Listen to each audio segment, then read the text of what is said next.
आजकल media trial भी बहुत होता है, तो उस तरह के हालात पे ऐसे तो इंटरिम रिलीफ मिलती नहीं अनलेस आपने कोर्ट को सेटिस्फाई किया कि वो मुकदमा यूपी स्टेट इरिगेशन डिपार्टमेंट हारी, यानी डिग्री उनके ख़िलाफ़ हुई। उसको लेके वो रेगुलर फर्स्ट अपील में गए डिस्ट्रिक्ट जज साहब के यहाँ, वहाँ भी खारिज हुआ। उसके बाद वो दिल्ली हाई कोर्ट आए सेकंड अपील में, वहाँ भी खारिज हुआ। उसके बाद भी ये ऑडेसिटी थी कि जिस ज़मीन पे आप अपना मालिकाना हक कोर्ट के सामने साबित नहीं कर पाए और वो जजमेंट आपके ख़िलाफ़ इट हैज़ अटेन्ड फाइनलिटी, यानी उस पर कोई वो फाइनल लॉ है, वही आज के वक्त में पोजीशन है। तो इसका मतलब आप ये कह रहे हैं कि यूपी इरिगेशन का जो नोटिस था वेकेशन का या डिमोलिशन का, वो पूरा इलीगल था। क्या हाई कोर्ट में जस्टिस दत्ता की बेंच के सामने आप लोगों ने ये मुद्दा रखा था कि जब ऑलरेडी ये 2-3 जगह हार चुके हैं, फिर क्यों जो है बार बार लोगों को मेंटली टार्चर या इस तरह की चीज़ें कर रहे हैं? तो कि मीडिया से इंटरेक्ट न करें, माफ़ कीजिएगा आप भी मीडिया हैं, लेकिन मेन स्ट्रीम मीडिया की बात करो कि इंटरेक्ट ही ना करें। मीडिया प्रोवोक करेगी, media with all my great respect सुपारी जर्नलिज्म चल रही है आजकल, तो आप इंटरेक्ट ही ना करें अगर मैं आपसे बात न करना चाहूँ।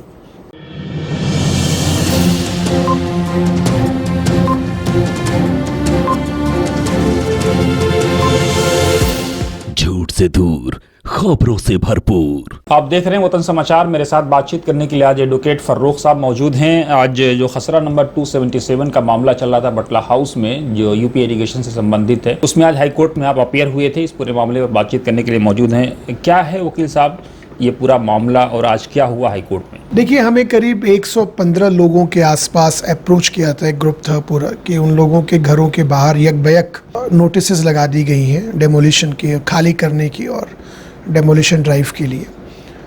तो हमने उनके डॉक्यूमेंट्स वगैरह देखे। वहाँ पे लोग 30 साल 40 साल के वक्फे से रह रहे हैं, उससे बहुत सारे लोग ऐसे भी हैं। सारे कागजात जो उनके पास होते हैं, अनरजिस्टर्ड कॉलोनीज, वो सारी चीज़ें थीं। और चूँकि अब डेमोलिशन का मैटर था तो इमिनेंट थ्रेट था, और अभी आपको पता है कि अब आज ही भर कोर्ट खुली थी, अब वैकेशंस पे भी चले जाएंगी। तो हम लोगों ने फिर तुरंत आनन फानन में रिट पिटीशन तैयार की। अब 115 लोगों के डॉक्यूमेंट्स लगाना, उनकी एफिडेविट्स कराना और सारी चीज़ों करने में करीब 4000 पेजेस की। कल हमने चीफ जस्टिस साहब के यहाँ मेंशन किया मैटर 2 बार। एक बार मॉर्निंग में किया, मेंशन अलाउ हो गई कि शाम में लगना है मैटर, कल ही लगता है मैटर, पर उस पर बहुत सारे डिफेक्ट्स दे दिए रजिस्ट्री ने, टाइपिंग के, ट्रांसलेशन के, हिंदी के, उर्दू के का इतना वक्त था नहीं। फिर हमने दोबारा चीफ जस्टिस साहब के यहाँ मेंशन किया और ये खुदा का शुक्र है कि दोबारा मेंशनिंग एक्सेप्ट की और चीफ जस्टिस साहब ने अलाउ किया petition to be listed along with defects. तो ये भी अपने आप में एक बड़ी जो है एक बड़ी जीत थी। फिर आज मैटर लगा और हम लोगों ने उससे बहस की और कोर्ट को ये दिखाया कि साहब यहाँ 30-30, 40-40 साल से रह रहे हैं हम सब लोग जो यहाँ पे लोग हैं। और ये जो 277 नंबर जो खसरा है, इसके बारे में एक बड़ी अजीबोगरीब बात भी है। यूपी इरिगेशन जो डिपार्टमेंट है, इसने कबल पहले एक मुकदमा किया था कुछ लोगों के ऊपर इसी खसरे पे अपना मालिकाना हक दिखाते हुए कि ज़मीन हमारी है, और ये जो यहाँ पे 2-4 लोग का नाम लिखा था, ये लोग इंक्रोचर्स हैं, यहाँ पे इन्होंने ये गैर कानूनी तौर पे इन्होंने कब्ज़ा किया हुआ है। वो मुकदमा यूपी स्टेट इरिगेशन डिपार्टमेंट हारी, यानी डिग्री उनके ख़िलाफ़ हुई। उसको लेके वो रेगुलर फर्स्ट अपील में गए डिस्ट्रिक्ट जज साहब के यहाँ, वहाँ भी खारिज हुआ। उसके बाद वो दिल्ली हाई कोर्ट आए सेकंड अपील में, वहाँ भी खारिज हुआ। उसके बाद भी ये ऑडेसिटी थी कि जिस ज़मीन पे आप अपना मालिकाना हक कोर्ट के सामने साबित नहीं कर पाए और वो जजमेंट आपके ख़िलाफ़ इट हैज़ अटेन्ड फाइनलिटी, यानी उस पर कोई वो फाइनल लॉ है, वही आज के वक्त में पोजीशन है। उसके बावजूद यकबयक रात में लाना और नोटिस कर देना और लोगों के अंदर एक पैनिक क्रिएट करना। तो खुदा का शुक्र है कि उसको कोर्ट ने समझा, देखा, बहस हुई उस पर काफ़ी, और उसके बाद कोर्ट ने उस पर नोटिस की, उनको कहा कि आप अपना जवाब दाखिल करें, और इंटरिम रिलीफ थी कि जब अगली तारीख तक कोई कोएर्सिव एक्शन नहीं होगा। तो इसका मतलब आप ये कह रहे हैं कि यूपी इरिगेशन का जो नोटिस था वेकेशन का या डिमोलिशन का, वो पूरा इलीगल था? 200%। जब मैं अगर ये कहता हूँ कि ये जगह मेरी है और इस जगह की अपने आप को मालिक साबित करने के लिए मैंने सिविल कोर्ट में मुकदमा लड़ा और मैं हार गया, फिर मैं अपील में गया, मैं फिर हार गया, मैं हाई कोर्ट गया, मैं वहाँ से भी हार गया, तो मेरे मुंह में ये ज़बान कैसे आएगी कि मैं आज आके कहूँ इतने सालों के बाद कि नहीं साहब, अब ये जगह तो मेरी है, कोर्ट का ऑर्डर सब एक जगह और आप खाली कीजिए। तो बिल्कुल मैनिफेस्ट इलीगल है, आर्बिट्रेरी है, और जैसे लगता है कि बहुत ज़्यादा जल्दीबाजी में निकालने की कोशिश की है। उसके पीछे उनका क्या इंटेंट है, क्या मंशा है, ये तो वो बेहतर जाने। जी, आपको क्या लगता है कि क्या मंशा हो सकती है? क्योंकि आप एज ए लॉयर, आज जो बहस हुई होगी हाई कोर्ट में, चीफ जस्टिस की बेंच थी क्या?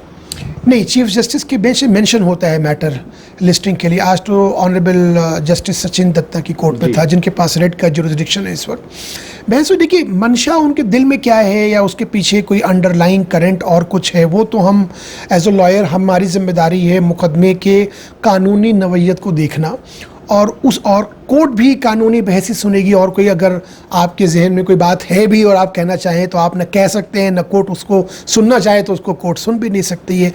तो कानून के दायरे में हमारा मुकदमा काफ़ी अच्छा था, और अगर अच्छा नहीं होता तो आप समझते हैं कि ऐसे सेंसिटिव मैटर्स में जहाँ पे इंक्रोचमेंट वगैरह जैसे गंभीर विषय के जो है आजकल मीडिया ट्रायल बहुत होता है, तो उस तरह के हालात पे ऐसे तो इंटरिम रिलीफ मिलती नहीं अनलेस आपने कोर्ट को सेटिस्फाई किया कि आपका एक्सीलेंट प्रिमा फेसाई केस है और बैलेंस ऑफ कन्वीनियंस आपके फेवर में है, और जो इंटरिम रिलीफ आप मांग रहे हैं वो कोर्ट नहीं देगी तो आपको इर्रिपेरेबल लॉस होगा। तो ये कार्डिनल प्रिंसिपल्स हैं किसी भी मुकदमे में इंटरिम रिलीफ मिलने के लिए, और वो खुदा का शुक्र है कि हमें हासिल हुआ। क्या हाई कोर्ट में जस्टिस दत्ता की बेंच के सामने आप लोगों ने ये मुद्दा रखा था कि जब ऑलरेडी ये 2-3 जगह हार चुके हैं, फिर क्यों जो है बार बार लोगों को मेंटली टार्चर या इस तरह की चीज़ें कर रहे हैं? जी बिल्कुल बोला था हमने, तो बहस की शुरुआत यहीं से की, और हमने तो वो ऑर्डर भी लगा रखा था जिस पे ये हारे हुए हैं, और 3 कोर्ट्स का लगा रखा था ऑर्डर, सीनियर सिविल जज का, डिस्ट्रिक्ट जज का और हाई कोर्ट का, कि जो order which has attend finality, जो ऑर्डर आज के वक्त में कभी उसको वो ये लोग सुप्रीम कोर्ट तक नहीं गए। और लॉ में एक किसी भी सिविल लॉ में एक लिमिटेशन का एस्पेक्ट होता है कि आप कितने दिनों तक, अगर आपके खिलाफ कोई फैसला आया है तो उसको आप कितने दिनों तक उसको आप चैलेंज कर सकते हैं ऊपरी कोर्ट में। तो सेकंड अपील तक तो आप हार के बैठे हुए हैं। तो हमने यहीं से शुरुआत की और हमने वही जजमेंट्स दिखाए दिल्ली हाई कोर्ट का पुराना कि साहब आप देखें इसमें ये हार चुके हैं। तो अब अगर इसके बावजूद ये काम करना चाहते हैं, डेमोलिशन करना चाहते हैं या कुछ भी करना चाहते हैं, तो ऐसा तो है नहीं ना भाई, कानून का एक सिस्टम है। और अब ये है कि अब चूँकि अभी तो आज ये पहली सुनवाई थी तो अभी वो जवाब दाखिल करेंगे। अब बड़ा इंटरेस्टिंग होगा ये देखना कि वो उस जो ऑर्डर्स हैं ऑलरेडी उनके खिलाफ वो उसके बारे में वो क्या कहते हैं। उनके वकील की तरफ से एक ऐसा कोई बात क्या कही गई हो जो अगर कुछ बता नहीं, अभी इस पे क्योंकि आज तो इंटरिम का मामला था, तो आज तो सिर्फ हम जो है वो हम लोग की बात सुन रहे, क्योंकि हमें कोर्ट को सेटिस्फाई करना पड़ता है कि भाई इंटरिम रिलीफ नहीं मिलेगा तो हमारा मुकदमा ही इनफेक्चुअस हो जाएगा, रिडेंडेंट हो जाएगा। तो आज इतनी बहस हुई और उस पर ऑर्डर आ गया। शाम तक मुझे उम्मीद है कि ऑर्डर आ भी जाएगा या कल तक आ जाएगा। जी वकील साहब, आप तो चूँकि कोर्ट में देखते हैं चीज़ों को, आपने मीडिया ट्रायल की भी बात की, आपको क्या लगता है, मतलब वहाँ भी मैं देख रहा हूँ ग्राउंड पे लोग इतने भयभीत हैं, डरे हुए हैं, परेशान हैं। एक चीज़ और है कि लोगों को मीडिया प्रोवोक भी करता है लेकिन लोग उसको बैलेंस भी नहीं कर पाते हैं। तो आप आपके जो इनकी आप वकालत कर रहे हैं उनको क्या एडवाइस देंगे, किस तरह से वो बैलेंस मेंटेन करें? मैं कहता हूँ कि मीडिया से इंटरेक्ट न करें। माफ़ कीजिएगा, आप भी मीडिया हैं, लेकिन मेन स्ट्रीम मीडिया की बात करो कि इंटरेक्ट ही ना करें। आप अगर किसी चीज़ से आपको तकलीफ़ है और आपको लगता है कि आपके साथ जो है वो नाइंसाफ़ी हो रही है, तो नाइंसाफ़ी का इलाज कौन करेगा? अदालत करेगी। अदालत में आप गए, अदालत ने आपको सुना, और आप अदालत पे और कानून पे पूरा भरोसा रखिए। मीडिया प्रोवोक करेगी। Media with all my great respect सुपारी जर्नलिज्म चल रही है आजकल, तो आप इंटरेक्ट ही ना करें। अगर मैं आपसे बात न करना चाहूँ तो आप, ऐसा तो है नहीं कि आप माइक मेरे मुंह में डाल के मुझसे बात मेरी ज़बान निकलवा लेंगे, नहीं कर सकते। तो ऐसे लोगों से मुझे नहीं लगता कि कोई मुखातिब होने की भी ज़रूरत है और उनसे कोई बात करने की भी ज़रूरत है। कानून की लड़ाई है और कानून की लड़ाई कानून के दायरे में लड़ी जाएगी। जो फैसला होगा वो बेहतर होगा। तो आपको लगता है कि मतलब परमानेंट इन फ्यूचर, अगली तारीख क्या है? 4 अगस्त है। 4 अगस्त। उम्मीद तो यही जो बोला गया, बाकी एक बार ऑर्डर आ जाए तो और क्लैरिटी आ जाएगी। तो आपको क्या लगता है कि मतलब इन फ्यूचर जो है कंप्लीट रिलीफ इन लोगों को मिल जाएगा? इंशाल्लाह, मुझे तो पूरी उम्मीद है। देखिए, मुकदमा के बारे में ये कहा जाता है कि कानून का जो दावपेच है और वो मौत जैसी है, बहुत अनसर्टेनिटी होती है, क्या होगा वी डोंट नो। लेकिन एक वकील होने के नाते हम लोगों को भी अंदाज़ा होता है कि मुकदमे में मेरिट है या नहीं है, तो ये मुकदमा बहुत अच्छा है।